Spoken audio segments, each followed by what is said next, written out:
Welcome to the BCheque chats. Today we have Signal, the host of Artist Spotlight, a brilliant writer and one of the most sophisticated NFT market participants I know. Signal, how are you? Why are you laughing? I'm laughing because that's the introduction that Pio gives. I know. And I have to say, Pio gives probably some of the best introductions I've ever heard just for everyone. So thank you for giving me a great introduction. How did I hit? I don't think I hit the same tones as him, but in general, is that the same vibe? Yes, it's the same vibe. He brings a little bit more dynamism to it, I would say. But I mean, you got the words right, and that's 50% of the problem. We're content creators. The words is the fundamental starting point, isn't it? So we've got the words, we've got the content. I'm very grateful to have you here today to talk all things NFT markets, content creation, and a little bit about you and your journey to how you got to where you are at this point. Yeah, I'd love to. First of all, thanks for having me on because it's a real pleasure. Thank you for being here. So let's start with a little bit of a backstory. So how did you get into NFTs? So I need to go back to, actually, I have to go back to around 2017, in fact. I used to be in the rat race. A long time ago. Yeah, like a long time ago. I used to be in a rat race, was there for a very long time. After sort of best part of a decade, I was like, I need a sabbatical. And I took myself onto sabbatical, did that for best part of a year, came back. And because of family circumstances, we ended up having to move. And when we moved to the new country, what happened was I had to try and find work, and it was really, really challenging at the time. And then some more information came out that we might have to move again. And this was within 3 months of us just arriving. And I decided in my head from that moment that I would need a job which was completely non-dependent on a fixed location. And this was before COVID. And at the time, the only idea I could come up with was to become a coder, because you could go to Japan and coding is always done in English. So when I started thinking about, what kind of coder do I want to be? I started looking at essentially the salaries, and blockchain front-end developers at the time were commanding a pretty high salary. So these aren't blockchain developers who are actually like coding the actual blockchain. These are more Solidity developers. So you do some of the smart contract developing, but you also do the front end. So I started from a journey from total beginner going all the way up to Solidity developer. And it was on that course that they talk about NFTs. And we started looking at dApps, decentralized applications. And that's when I discovered them. Our teacher kind of showed us the way on that. And then I actually discovered you can buy these and flip these and make money with them. And that was when I got red pilled and then you packed in the course. Yeah, no need to learn anymore. No, that's not true. That's not true. I carried on with the course. I finished the course, and then I started doing work, and then I was getting so distracted by the NFT side of things. It really consumed all of my time. But it was a very long time in between discovering NFTs. And then, I mean, that was best part of a year. And to sort of, where I've got to where I am today, that's, a good 2.5 year journey. So one of the key things, so it sounds a little bit like a journey out of necessity. So like, okay, always moving around. It's not practical for me to stay in this particular role. This allows me a little bit more flexibility. However, there is a strand, there's a common theme of many of the people I meet in this space where they have this hunger and desire for kind of self-sovereignty, which I guess you might have experienced out of necessity, but do you think that's something that you had in you anyway? Like now that you've tasted this kind of independent workflow where you're far more capable of determining your own future than before, is that something you could never turn back, or is it still kind of, well, it's just to allow you the flexibility in your life? I've always had this. I really enjoyed my career when I was working in the city, and it was always there. But at the same time, I was always doing things on the side. I always had other opportunities outside of work. Interesting. And it was, I think, the last 2 years of my career where I was just getting to a place where I was like, there has to be a better way. There has to be a better way. This cannot be the only way. But I couldn't see a way out. There was just no trees through the forest. What kind of things were you dabbling in? Oh gosh. If you can disclose. If I can disclose, exactly. I used to have a little mini sort of import-export business going on, where I would essentially find products in Europe and sell them in the UK. And there was a little bit of arbitrage on like certain products that you could bring in. So I used to do a lot of that, which was again, traveling, going backward and forth. Yeah, no, it was really good. I never did anything online. I never really looked to the internet as a opportunity whereby I could sort of that make money online type of life. I always found it. I never I never liked what was presented. What was presented was Amazon, FBA, ebooks, all this kind of stuff, and it never really took my fancy. So I always wanted to do something which was much more IRL, like you kind of touch and feel what you're doing. But then 5 years later, that completely changed. Yeah, that entrepreneurial spirit is so important. I didn't have it. I didn't have an entrepreneurial bone in my body for years. Then one of my friends started, I mean, completely randomly, talk about this Amazon kind of stuff. He started importing brass spoons. Yeah, like he's an accountant, like just a boring accountant being like, there must be more. There's got to be more. Like I want to try something. He started, importing brass spoons from like Asia into Europe, doing pretty well. And it was like, good on you for just like giving it a go, because as you say, there's so much opportunity out there in basically anything. But it seems like what determines success it's not really the product. It doesn't matter whether it's a spoon. It doesn't matter whether, whatever product it is. It's just like the underlying attitude that you have in order to approach these things. Exactly. The product really does not matter at the end of the day. It's just the yearn to, like, I think the most important thing is that you have that desire, because that's what keeps you going, even when it doesn't work. Yes. And because it never left me and it was always there, I was always looking. And so eventually, once the right opportunity comes up, you jump in. Makes sense. So now your product is media in many respects. So so you said you were taking this course, you were familiar with the blockchain, started flipping NFTs. What led to you going from there into the media realm, where you started writing and then eventually joining Nifty Portal?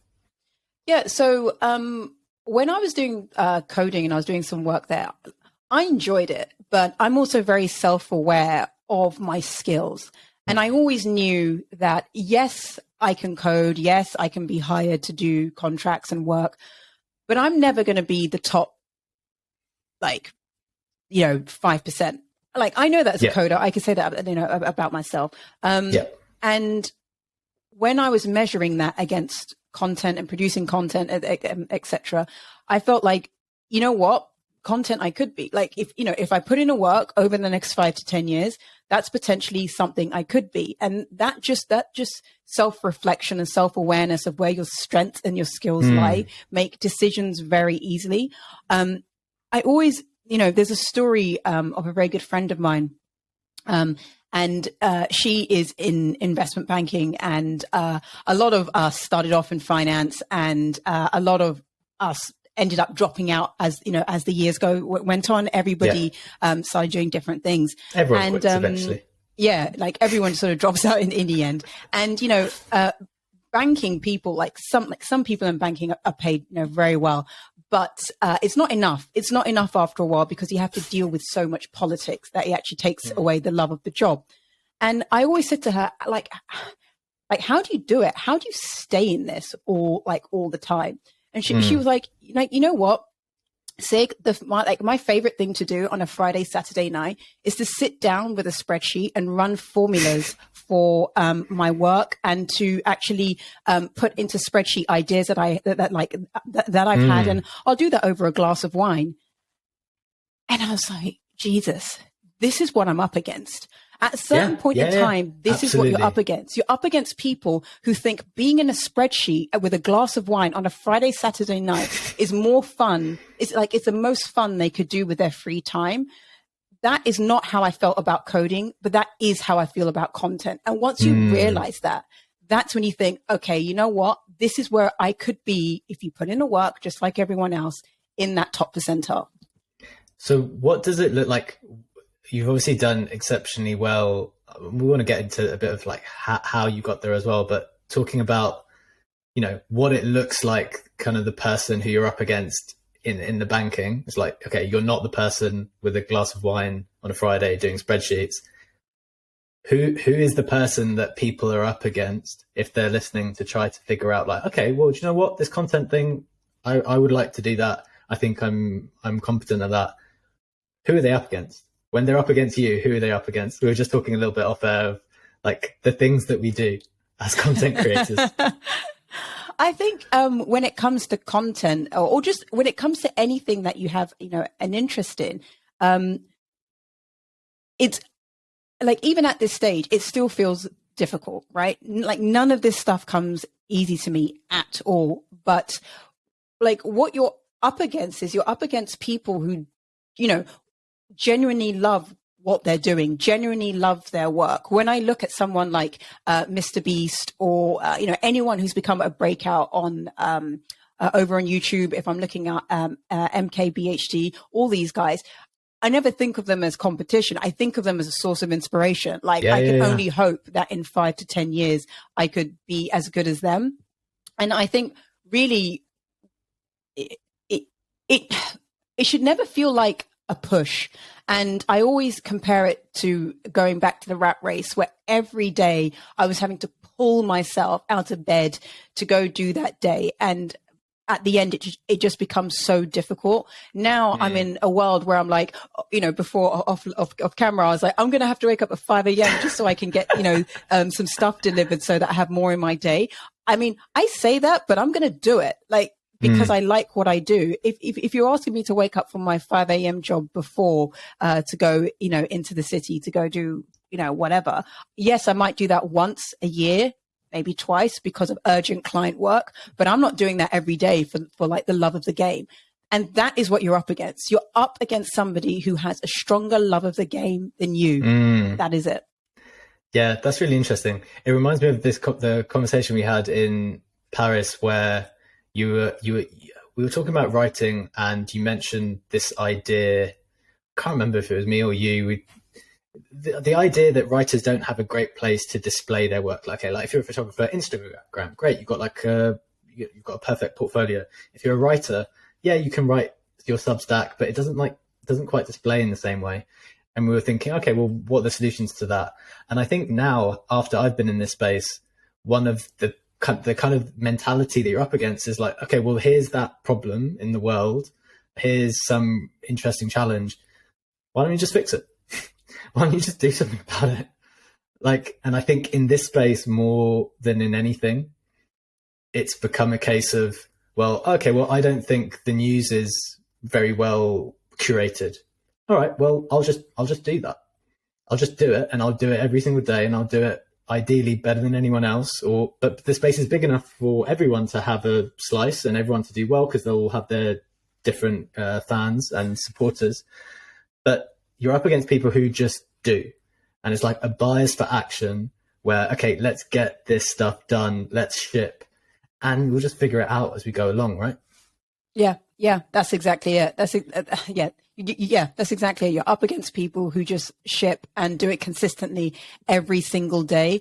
And it's a very powerful compounding effect, doing something every single day. You underestimate it in the short term, but in the long term, you see what it can yield. How does the process now, when you approach a role as a writer or as a more on-screen personality at the Nifty, how does it feel compared to when you first started? How does it feel? I mean, did you ever used to be nervous at all? Oh yeah, my first Spaces, the first time I spoke on Spaces, I wrote down what I wanted to say because I was so nervous. I've done that as well. Yeah, I I've was definitely done that as so well. nervous that I could not for the life of me remember what I would want to say. So I used to like write it all down on a piece of paper, and then literally these were not bullet points; these were like sentences, you know. But you know, it's interesting because even speaking on Spaces on a daily basis, I would highly recommend anyone to do that. You practice public speaking and you're given, you know, a little bit of time to essentially be able to articulate an idea, to provide a context, and also to get the audience to like you in a way whereby they want to listen to what you have to say. It's and like live audio is an extremely underrated skill at this moment. And I think we're going to see it develop even more over the next like 12 to 24 and then to 36 months. And I think the people who are putting in the time now will reap the rewards in the future, because, you know, like I said, when I started, I was writing notes and super nervous. And now I'm very comfortable. Anyone asking me a question, I could be, you know, doing the dishes and I'll still be able to give the same response as if I was like at my computer, because it becomes second nature. I think that's definitely correct. This live social audio trend is definitely here to stay. It's not going anywhere. People are running full scale legitimate businesses just via that kind of medium. So that's definitely true.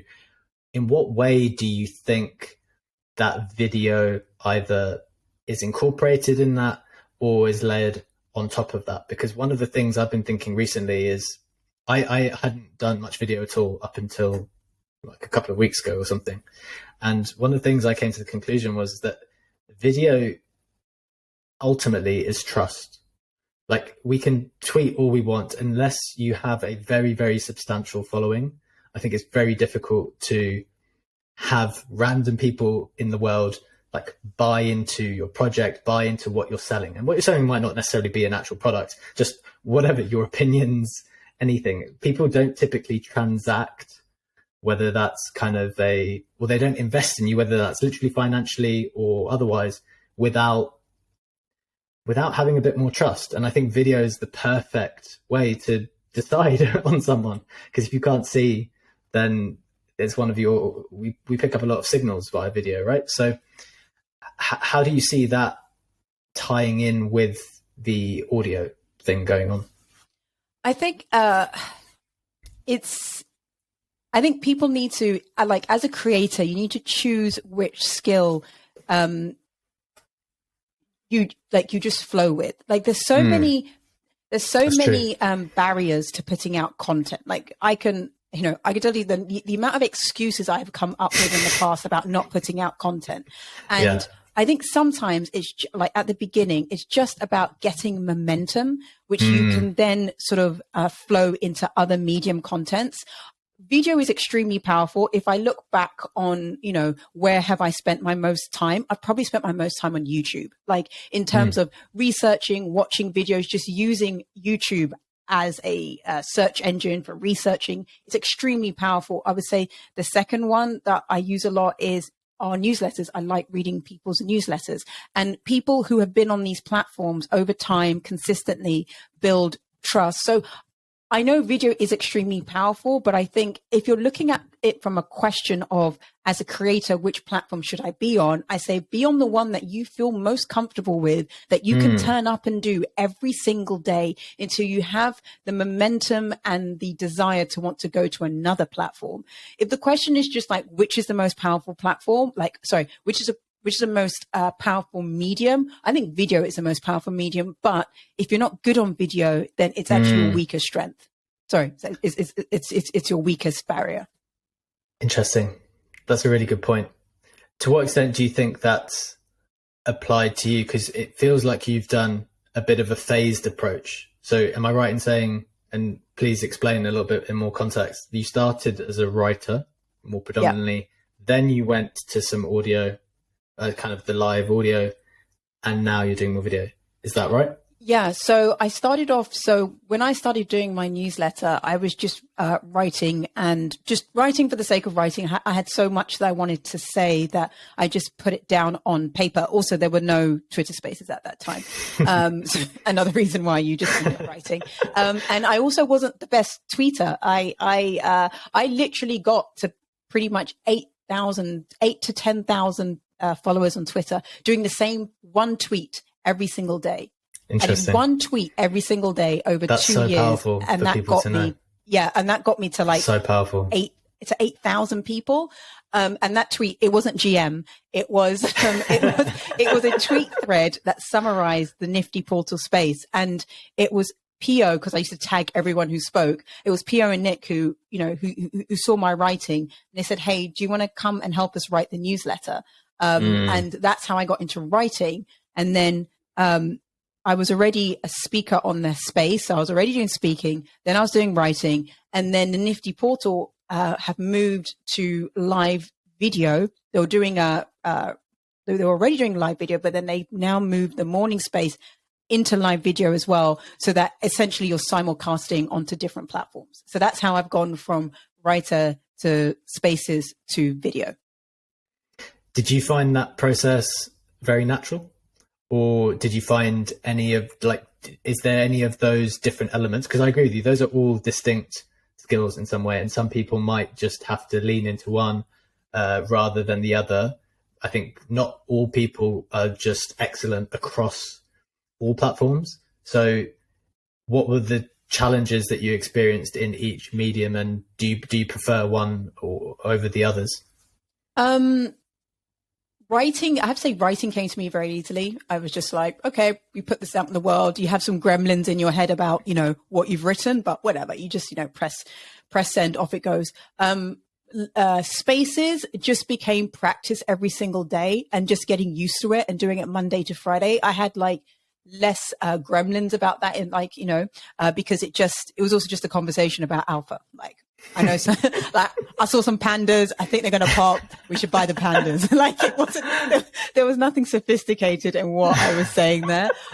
Moving to YouTube has been very interesting because it is one thing to record a piece of content by yourself and just be in a room.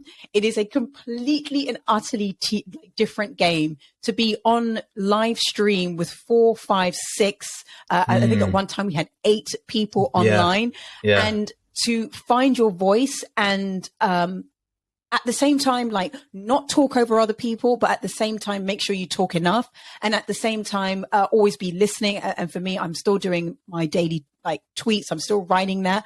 That is a completely different format. Took me some time to get used to it. Like took me a couple of weeks, but now I'm like, okay, yeah, I've got this. Like, I know the flow. I know when Nick's going to speak, when Pia's going to speak, when Easy's going to speak, when Kix is going to speak, and just finding like how you fit in there. Also that group, they've all worked together for way longer than I have. Like they've been on YouTube together a lot longer than I was there. So it's just trying to like find where you fit. But again, it's like the Twitter spaces. You turn up every day, you practice, you do it. And after time, after 2 months, 3 months, 4 months, it clicks. And, you've just gone and learned another form of like producing media content. Yeah, that chemistry is really important, isn't it?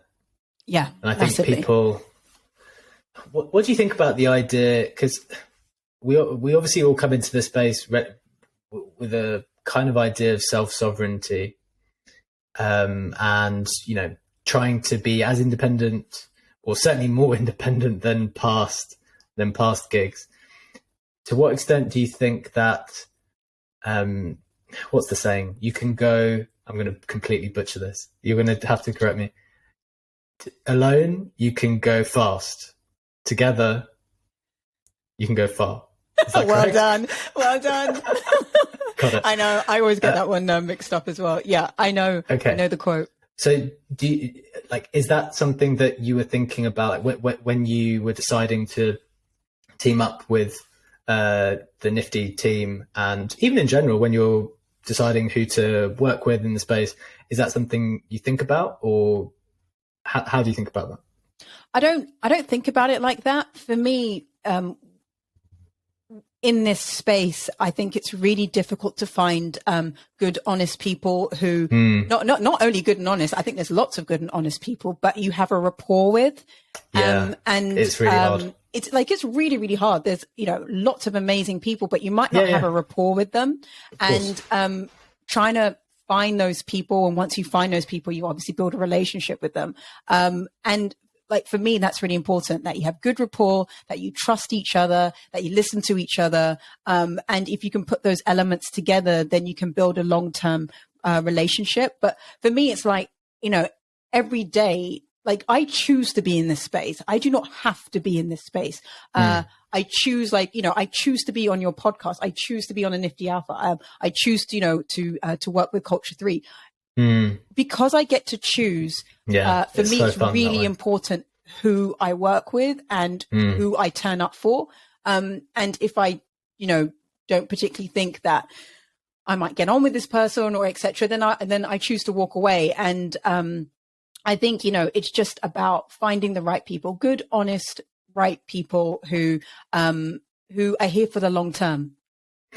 I completely agree with everything you just said. That's actually a really powerful message, because I don't know, when you're wandering around or traversing this space as like a random animal cartoon character, and you might be new, or even if you've been here for a while, frankly, it's, as I said, without video, without and very few kind of physical in real life opportunities to really gauge someone. It's really hard to size people up, to get to know them on a deep level. So how would you say that, like, if someone wanted to approach this space a bit more professionally and is kind of seeking that out, because we know it's hard to do, what would your kind of top reflections be for how someone might be able to do that now? If there is someone out there wandering around as a cartoon animal picture, I would say find the Discord of that cartoon animal picture and start there, because you already have a bond with those group of people. The fact that you both have the same PFPs, and you spend time in there and you figure out who you like, and then over time, I mean, this stuff takes time. It can take sort of, 6 to 12, I'd probably say probably 9 to 12 months for you to find a group of people that you like. And then, if you hit it off, they might invite you to another server, or you create your own private server. Also on Twitter, like look out for people on Twitter whose DMs are open that you like. You send them a message, you say you want to connect. But for me personally, my experience, Discord has been so important to how I have met people and then nurture those relationships over time, to the extent where there's people in this space I've known pretty much since day one, never met them, don't know their name, nothing. But if I needed some money because whatever, I have to put in 0.4, 0.5 ETH for some pre-mint, criteria, I'll be like, hey, can you send me 0.4? They send it, and then I use it, and then I send it back. And that just comes because you've turned up every single day, going on for 3 years, that you've built trust, and trust can only come with time. Yeah, that consistency is super important. And I guess it's harder to build that trust when people jump into Discords, do a bunch of stuff, trade in and out, and then disappear. And I think people misplace, there's a disproportionate value on money because they go into flip, they do the flip, and they go out. But it's like the thing that you've lost, or the opportunity cost of flipping a community, is that you don't have the longer standing relationships because you keep bouncing around between people. And I actually see this on Twitter a lot. People kind of farm different communities. Like you can, if you buy one particular profile picture for, I don't know, a week, you farm, get loads of engagement, get their followers, and then just change the next week. Yeah. And I don't think that's the way that you have the long-standing relationship, where in a Discord where people are sending people money without asking, if you're constantly flipping between, right?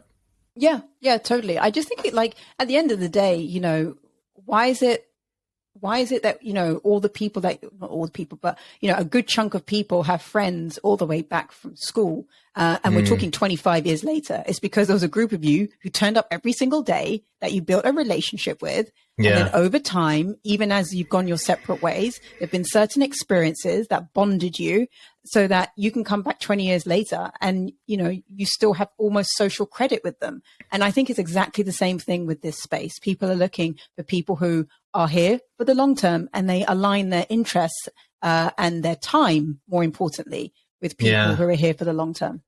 Definitely.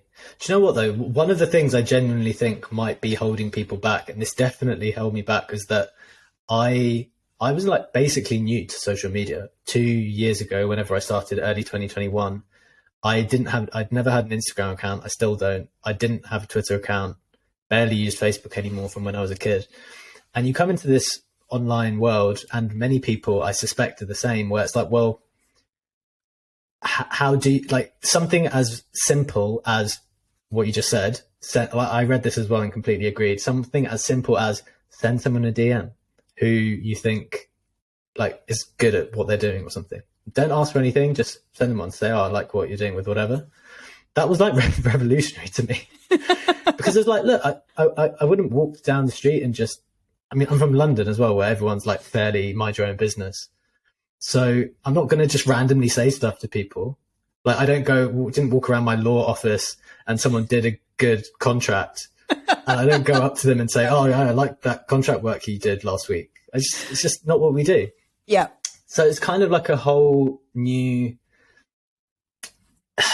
culture. A whole new culture, a whole new world of online business that you need to get your head around. Does that make any sense? Is that resonating? Like 100%. Before all this, NFT stuff, I was not on, I was on social media. I had an Instagram account. I was posting from time to time, commenting from time to time, but I wasn't like taking pictures of my Starbucks, making videos, trying to get 10,000 followers. I was not one of those people.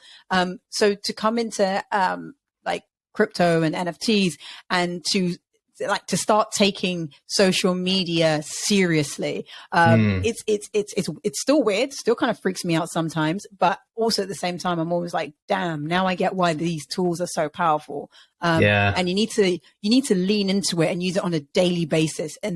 And then you start leveraging it and actually seeing that, wow, I'm developing relationships and opportunities are coming and people hear you. And just from the sound of your voice, they're like, you sound like a trustworthy person. I actually had somebody say that to me who said they had never seen me. So this is before I doxed. And they said to me, you sound like a trustworthy person. I can tell from your voice. And I was like, damn, interesting. That was something else that really hit me about spaces that I realized. So in any conversation, everybody knows the figure, like 80% of communication is your body language. It is not your voice. But what happens when you strip away that body language is then it becomes 100% voice. So that means the human ear and most people are very good at being able to just sort of like hear through the authentic, how authentic somebody is, and it all comes through the voice. I think it's incredibly powerful. And so this is why I think also a lot of people are often exposed, is just simply because you can quickly tell very easily where someone's intentions lies and where someone's goals lie. Yeah. That's funny. Because you're right. I guess I'd been thinking about video so focused as a way. It's like, look, that's the ultimate trust, because you can see people, as you said, 80% is body language. But when you strip it away, then all of that attention that you have is just zoned in entirely on the voice. So I can see how that becomes super powerful. So we've spoken a lot about kind of online media, social media, content creation, and at the heart of all of that is information. Like, we need information in order to be able to communicate it well. So my question is, as things stand, where do you find the best information? For what purpose? For anything at the moment. Like, if you're in this space at the moment, where do you feel your best sources lie? Okay, for the weather report, Twitter and Discords, right? For general knowledge, Twitter and Discord. It's literally, this space is Twitter and Discord. I'm trying to think what else. How much do you think, sorry to interrupt, how much do you think, like on Twitter and the people, like to have your notifications feed like in a spreadsheet, what's the value of that?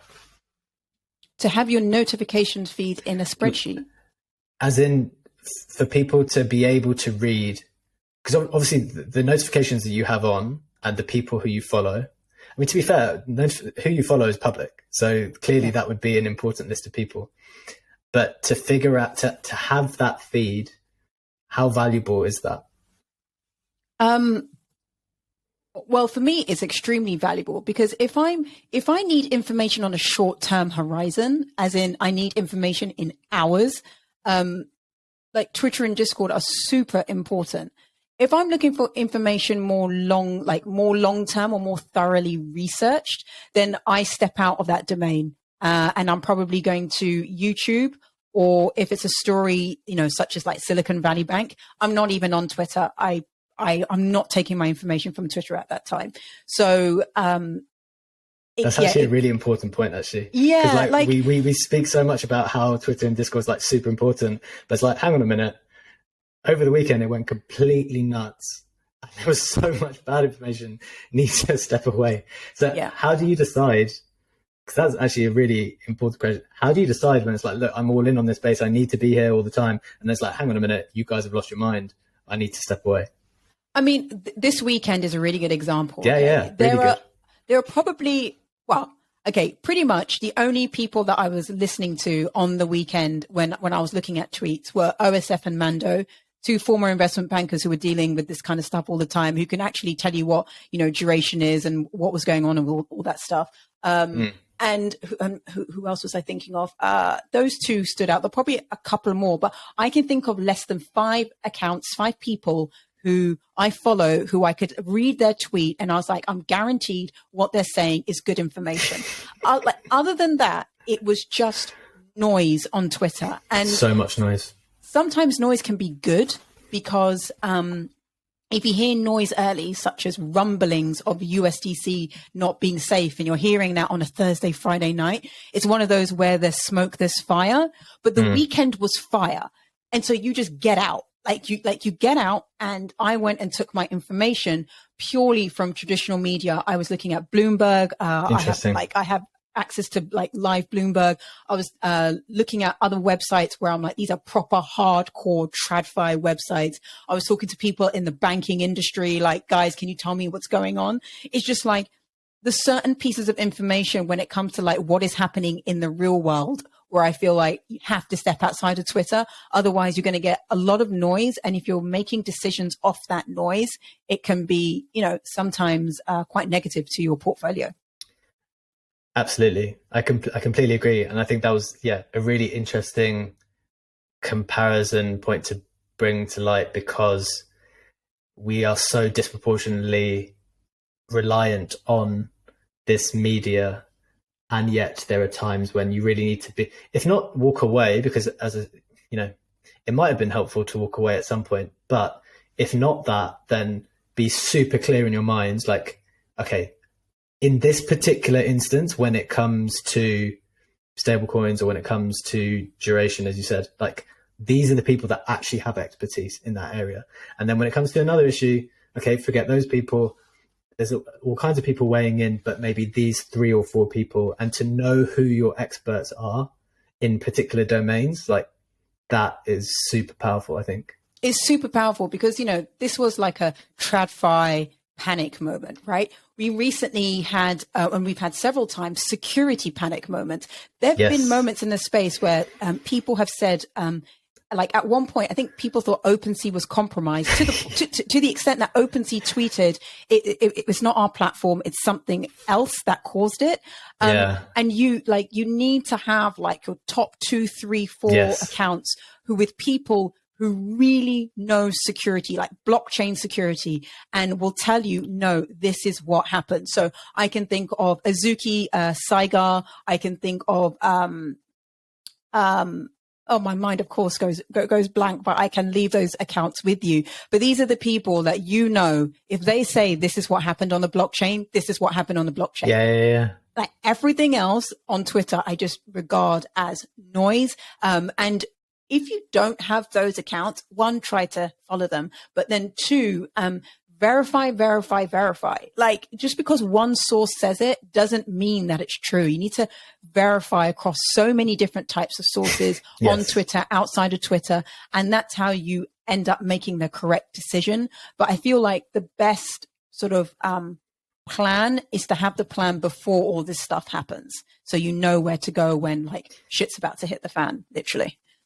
Definitely. I think it's a nice segue into kind of talking a bit more about not just NFT trading, but kind of portfolio construction, decision making, risk management. What's the driving force behind your decisions in that respect at the moment? So I kind of treat crypto and NFTs, not kind of, I do treat crypto and NFTs as part of my portfolio.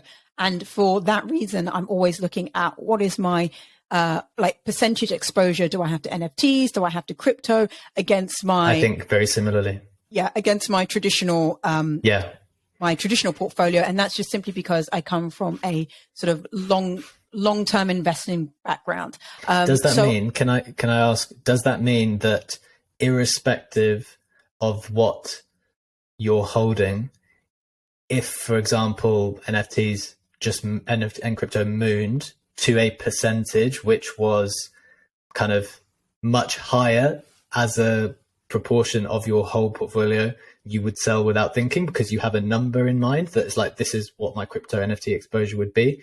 Or would you then think like, oh, hang on a minute, these NFTs I'm more comfortable with that additional risk? I'm more comfortable holding crypto than I am holding NFTs. So my exposure to, I have more exposure to crypto than I do to NFTs. NFTs, I've become very used to like buying and selling them and not marrying them anymore. I used to have so many marriages, and I should have divorced. You sound hurt. I was hurt. I was hurt in a lot of relationships with my NFTs, and I divorced all of them. So they're like gone. And these are lessons that you learn along the way. But, like like an NFT portfolio value can, just increase so rapidly all at the same time. And I think one needs to be quite nimble about what they want to hold, what they want to sell. And then you obviously, one has to think about that in the context of crypto and what else you hold, right? So it's not that I am selling when ETH gets to 1750. I'm not a short-term trader, by any means. So if ETH gets to 1750, I'm not necessarily selling because I look at this period as a range. This is where we are ranging. So I might buy more down at 1200, but that doesn't mean I'm selling at 1750. I have a different number as to when I would want to sell that. And then, stuff like Bitcoin, I hold for much longer. I don't really like buying and selling crypto. For me, it's much more of a longer DCA play, which I will eventually sell, but not on these sharp volatile moves that are happening for not no reason, but are being propelled by outside factors that will bring you to 1700, like what's happening now, and then take you down to 1200 because of US regulation. Yeah, that's actually very similar to how I view it. For some reason, I don't know, have you experienced anything similar where, like, I can't trade coins? I'm really bad at coins. Yeah. I'm really good at NFTs. Because they got pictures on them. Yeah. But in essence, that shouldn't make a huge difference. It makes a massive difference. You underestimate. Come on, explain it then. Explain why that might be the case. Okay, so this is just my theory. Right? Yeah. But just look at how important drawing is as kids, right? If you just go back to your childhood, what is one of the things that you often see children do up until the age of 4 or 5, where it gets stamped out. That is drawing. Like, we draw all the time. It's one of the first languages that as a human you understand, right? And it's a level of communication that is universal, right? I think pictures are just very easy to understand. And it's why NFTs are so powerful, because it's a medium that eventually, I think globally, everyone will understand. One of the reasons I think why crypto has taken so long just to be adopted by, your friend that you go to the pub with on the Saturday, who you've been trying to explain crypto to, but they just don't get it, nor are they interested. They do not care about decentralization. They do not care about Bitcoin. They don't care about any of this stuff. They have no use case of it. They can't wrap their head around it. I was in this bucket, years ago as well. It doesn't click. And you need to have been a certain kind of person to have started crypto very, very early. I think you needed to have had a very strong interest in technology and what was happening there for it to be adopted. And this is why I think, eventually NFTs will go into the mainstream, because they are pictures. They're just pictures. Everybody understands a picture. Nothing to do with the technology. This is your picture. You own it. There you go. End of story. If you don't want to understand anymore, you just understand it's yours. Keep it. Yeah, I think that's completely right. Ultimately, and also in addition to that, it's human beings collect things, and it doesn't matter what the thing is, but collecting digital pictures is no more stupid than human beings collecting a souvenir when they go on holiday, 100%, or a stamp or from somewhere, or they buy nice bags or nice clothes with a particular brand on it. Like, it's all exactly the same. And so at a minimum, people can understand that someone made something, and as a consequence of it being from them, I want it. And it's just going to be in my possession. That's basically what humans do. It's just like, I like this thing. I want it to be in my possession. What do you collect, BCheque? So I'm definitely not a huge kind of consumerist kind of person, but I always liked coins as a kid. Okay. So I have some like my family, or one aunt in particular, will always, like, if she gets one of the rare £1 coins, she'll like save it for me. Or like, if it's a rare 50p, she'll save it. So I've got some like really rare £1, not super rare, but as in like the ones that are not the normal ones, rare £2 ones. Got a bunch of £5 coins, which are obviously not in circulation, but you can get hold of them. I kind of like that. Beyond that, not a lot. Like, I'd love to become more of an art collector because I really like art, but when you're younger, you don't have the means to do that, unfortunately. It's true. What do you think about talking about collecting?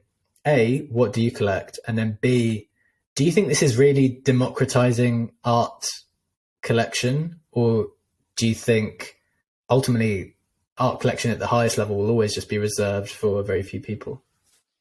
It's a great question.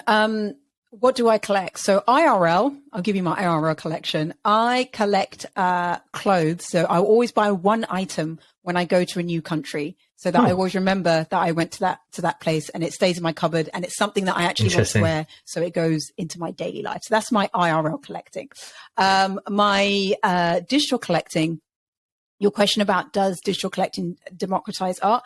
I definitely think it does. I think art comes with a lot of barriers, even at the most elite level.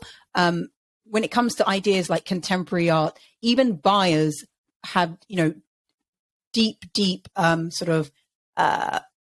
they question whether the amount of money they're really spending on a piece is really worth that. And they need a lot of social validation, either from auction houses or from other gallerists, that these pieces of art are worth the money that is being spent. This is true at any end of the market. I think what digital art is doing right now is that it's allowing people to consume art in the privacy of their home without having anyone judge them, ask them questions, or needing to feel that they aren't allowed to go into that space. Like if you go to New York, if you go to London, if you go to Paris, you have all these galleries. Some of these galleries have incredible art. Most of them are empty, right? It's a Tuesday afternoon. You're walking around. Do you even go into that gallery? Probably not. Do you just look at the picture on the outside? Yeah. Then you go into that gallery. If you decide, you know what, I'm going to go in. I'm going to go in and have a look.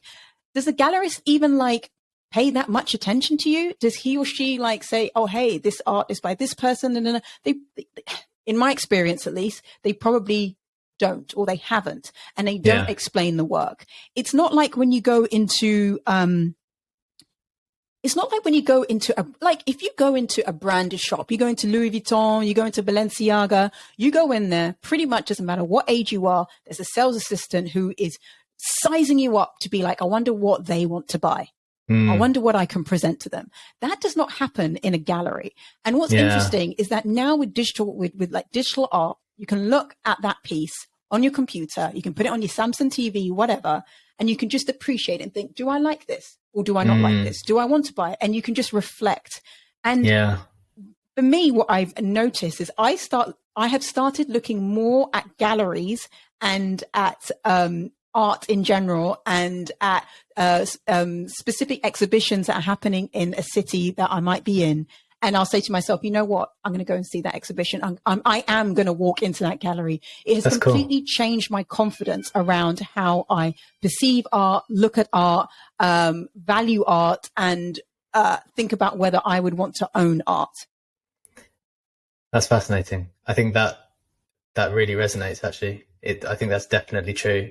Well, it certainly has this space has the potential for that. That's really, really interesting. Final question before my final question. Okay. One, so we talked a little bit about art, a little bit about collectibles. What's exciting you, or like what's interesting you about where the NFT market is going at the moment, looking forward? Like, is it going in a positive direction? Is it going in a negative direction? Do you put it into buckets? What are you thinking? I think what excites me is that, you know, it's the beginning of a market that is still so nascent that we can speak to anyone and have relationships with anyone and put our mark here in a way which is most enjoyable, authentic to ourselves. It's not a market that's just about trading. I think that's what's the most interesting. If you want to be a trader, go trade all day. You know, I still love to do it. But for me, it's like the market is starting to mature and you can start to add value in a way that you couldn't necessarily have done before. Creating content around, you know, NFTs back in 2020 would have been, I mean, you can certainly have done it, but like the market would have been a lot smaller and a much less number of participants who would have been interested in it. Now you're getting to a point where people are like, oh, okay, what is going on or happening for the Starbucks drop? Is there somebody who can give me the TLDR of what the reboot protocol is about? Is there a video explain? Like, there is a thirst for information in this space, and it's that thirst which is going to drive the momentum for the market to develop. And I think for me, that's one of the most exciting things that's happening. It's really the perspective coming from a content creation standpoint. Yeah. And just seeing the market grow up. I love that. And I love all the stories and the drama and the news and, you know, everything that comes in it. And I appreciate everyone who is contributing and building and trying to do something that frankly, 99.9% of the world either don't know about or don't like or don't care to know. Yeah, definitely. That's definitely so fun. And interestingly, it seems to be the case that, it's not about the actual underlying tech or the trading or the money. It's about the potential to create within the ecosystem that the tech has enabled. So that tech has created the system where we have all these opportunities and it's for us to take them. So you mentioned kind of making your mark. That's like one of the opportunities that everyone has now in such a nascent space. To close, what is the best way for people to make their mark in this space? Good question. I think for that person, they need to have a little bit of like self-awareness and reflection as to where their strengths lie. In the same way I said that I will never be a top 5% coder, but I know I could do something else where potentially if I work hard, I could be in the, in the top 5%. Like, everybody needs to ask that hypothetical question. And then I think once you know that, that's what you lean into. And the opportunity is wide open. It's literally a grass field that has never been walked upon. And I would say just do it. Just start doing it. And eventually you'll get noticed. Sounds good. Great advice, Signal. Thank you. Thanks very much for joining me. Thanks for having me on BCheque. We'll talk soon. We'll talk soon. Bye-bye.